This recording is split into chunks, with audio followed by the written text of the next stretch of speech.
Suatu hari di desa Karangjati, matahari lagi semangat-semangatnya membakar aspal, sampai bayangan pohon pun rasanya pengen ikutan ngiup. Di depan warung kopi Mak Inem yang legendaris, Bambang lagi asik duduk selonjoran sambil menikmati es teh plastik yang butiran esnya mulai mencair. Penampilan Bambang ini emang agak lain dibanding cowok-cowok seumurannya.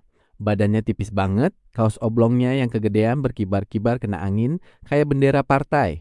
Bikin orang yang lewat sering mikir, ini orang makan nasi apa makan harapan? Kok nggak berisi banget? Di sampingnya ada Ujang, sahabat karibnya yang hobinya dandan necis, tapi mentalnya setipis kerupuk kaleng. Ujang lagi sibuk benerin jambulnya sambil sesekali ngaca di layar HP. Bang, asli deh, lo tuh kalau kena angin puting beliung dikit, gue rasa langsung nyampe keluar angkasa tanpa roket. Celetuk Ujang dengan gaya songongnya yang khas. Dia emang suka ngeledek, padahal kalau ada kucing berantem aja, dia yang pertama loncat ke atas meja. Bambang cuma nyengir santai, matanya tetap fokus ke arah jalanan desa yang mulai ramai. Tenang Jang, kurus begini biar aerodinamis. Biar kalau lari dari kenyataan makin kenceng, jawab Bambang dibarengi tawarnya yang bikin Ujang cuma bisa geleng-geleng kepala. Obrolan santai mereka tiba-tiba pecah waktu suara motor knalpot brong berisik banget berhenti tepat di depan warung. 3 orang pria berbadan kekar dengan tato yang menutupi lengan mereka turun dari motor. Wajah mereka sangar, tipikal preman pasar yang hobinya minta uang keamanan, padahal mereka sendiri yang bikin gak aman. Ujang yang tadi gayanya selangit langsung menciut. Dia perlahan geser duduknya sampai mepet ke tembok. Bahkan separuh badannya sengaja disembunyiin di balik punggung Bambang yang kurus itu. Aduh bang, itu kulkas 2 pintu jalan ke sini. Gimana nih? Gue belum siap ketemu bidadari, bisik Ujang gemeteran, tapi tetap berusaha kelihatan tenang di depan Mak Inem. Salah satu preman yang paling gede, namanya Bang Jago, langsung gebrak meja Mak Inem sampai es teh Bambang hampir tumpah. Woi, mana setoran minggu ini? Jangan pura-pura budek ya, bentak si preman. Mak Inem gemeteran, tangannya yang lagi megang gorengan sampai kaku. Melihat situasi yang mulai gak asik, Bambang pelan-pelan berdiri. Gerakannya pelan tapi pasti, nggak ada rasa takut sedikit pun di matanya. Bang, mending tenang dulu. Ngobrol baik-baik kan bisa, nggak perlu pakai gebrak meja. Kasihan mejanya, nggak punya salah apa-apa malah digebrak, ucap Bambang dengan nada yang kelewat santai buat orang yang lagi berhadapan sama preman. Si preman menoleh ke arah Bambang, lalu ketawa ngakak bareng temen-temennya. Hah, si cungkring ini mau jadi pahlawan? Dek, mending lu pulang, minum susu, terus tidur. Badan kayak lidi begini mau sok jagoan, ejek si preman sambil telunjuknya mau nyentil dahi Bambang. Ujang yang ngeliat itu makin panik.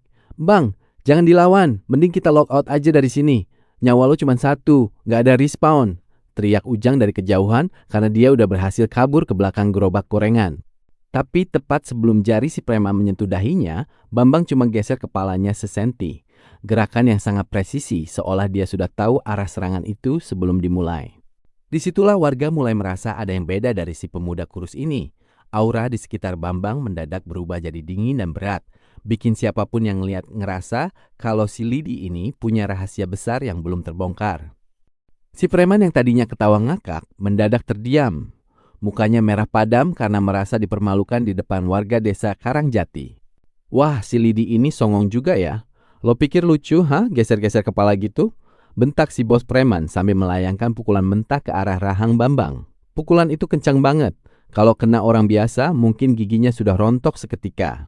Tapi anehnya, Bambang cuma sedikit memiringkan badannya. Dengan santai, seolah gerakan preman itu berjalan dalam mode slow motion di matanya. Pukulan itu lewat begitu saja.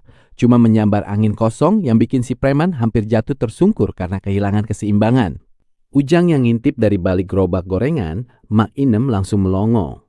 Bang, lo pakai ilmu apaan? Kok licin banget kayak belut sawah? Teriak Ujang yang ketakutannya mulai luntur berganti jadi rasa penasaran yang luar biasa. Dia yang tadinya sudah siap-siap mau kabur ke balai desa, sekarang malah asik nontonin sambil megang bakwan yang masih panas. Warga desa yang lain juga mulai bisik-bisik. Mereka nggak nyangka Bambang yang biasanya cuma diam dan ramah, ternyata punya refleks kelas atlet profesional. Atau mungkin lebih dari itu. Melihat temannya gagal, 2 preman lainnya langsung maju barengan. Mereka nggak mau main-main lagi. Sikat aja langsung, nggak usah banyak gaya, teriak salah satunya sambil mencoba menendang pinggang Bambang.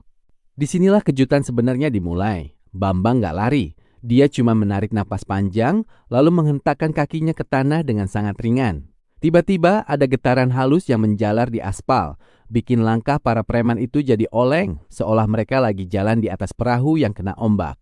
Aduh, aduh, kok tanahnya goyang? Keluh salah satu preman yang hampir jatuh mencium tanah. Bambang cuma tersenyum tipis, matanya berkilat tajam tapi tetap tenang. Dia melakukan gerakan tangan yang sangat minimalis, cuma sekedar menepis pukulan demi pukulan dengan ujung jarinya. Tapi setiap kali jari Bambang menyentuh kulit para preman itu, mereka langsung teriak kesakitan, seolah kena setrum listrik ribuan volt. Waduh, tangannya panas banget. Lo dukun ya, Bang? Teriak si bos preman sambil memegangi lengannya yang mendadak mati rasa. Bambang cuma geleng-geleng kepala sambil benerin letak sarungnya yang agak miring. Bukan dukun, Bang, cuman efek kebanyakan minum es teh Mak Inem aja mungkin. Canda Bambang yang bikin suasana makin absurd. Si bos preman yang sudah hilang kesabaran akhirnya mengeluarkan pisau lipat dari sakunya. Ujang yang lihat kilatan besi itu langsung panik lagi. Bang, itu ada benda tajam. Lock out, Bang, lari. Jangan sok keras, nanti bolong. Namun Bambang justru melangkah maju. Dia berdiri tepat di depan mata pisau itu tanpa rasa gentar sedikit pun. Begitu pisau itu diayunkan, Bambang melakukan satu gerakan kunci yang sangat cepat, sampai-sampai mata manusia biasa nggak bisa menangkapnya. Dalam sekejap, pisau itu sudah berpindah tangan, dan si bos preman sudah terkunci tangannya di belakang punggung dengan posisi yang sangat memalukan. Bang, pisau itu buat motong bawang di dapur, bukan buat nakutin orang. Bahaya loh kalau kena diri sendiri, bisik Bambang tepat di telinga si preman yang sekarang cuma bisa merintih ampun-ampunan. Suasana di depan warung Mak Inem yang tadinya riuh mendadak sunyi senyap. Seketika berubah jadi mencekam saat suara deru mesin motor gede yang berat terdengar dari kejauhan. Bukan preman pasar tadi, kali ini yang datang adalah sesosok pria tinggi tegap dengan jubah hitam, lusuh dan ikat kepala khas Jawara. Namanya Ki Guntur, Jawara dari desa tetangga yang terkenal punya ilmu kebal dan konon bisa memecahkan batu kali cuma pakai jari telunjuk. Dia turun dari motornya dengan langkah yang mantap, bikin debu di tanah Karangjati beterbangan. Mana yang katanya bocah cungkring tapi berani bikin anak buah gue malu? Suaranya berat, menggelegar sampai bikin gelas di meja Mak Inem bergetar. Ujang yang tadinya sudah mulai berani pamer gaya di depan warga, langsung balik lagi sembunyi di balik punggung Bambang. Bang, ini mah bos terakhir, levelnya udah beda. Gue rasa lo harus pakai jurus 1000 bayangan atau apa gitu. Kalau perlu kita panggil damkar aja buat nyemprot dia. Bisik Ujang dengan suara bergetar. Tangannya gemetaran megang ujung kaos Bambang yang udah lecek. Bambang cuma menarik napas panjang. Dia menepuk bahu Ujang pelan. Tenang Jang, dia cuma manusia, bukan robot transformer. Lo jagain es teh gue ya, jangan sampai diminum ayam. Balas Bambang santai sambil melangkah maju ke tengah lapangan desa yang luas. Ki Guntur tertawa sinis melihat perawakan Bambang yang tipis. Tanpa basa-basi, dia langsung menerjang dengan pukulan maut yang mengandung tenaga dalam tinggi.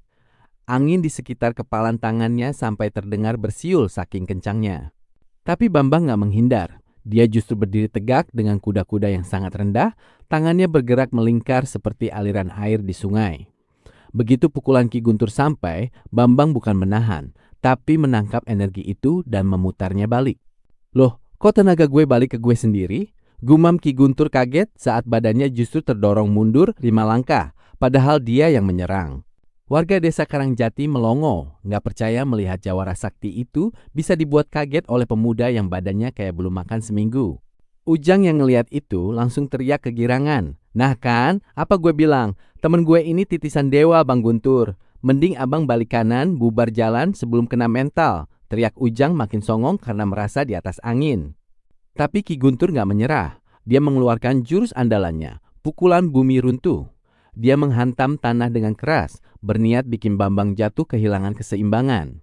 Namun Bambang justru melompat ringan, tubuhnya seolah seringan kapas yang melayang di udara. Di titik puncak lompatannya, Bambang melakukan satu gerakan tangan yang sangat anggun tapi mematikan.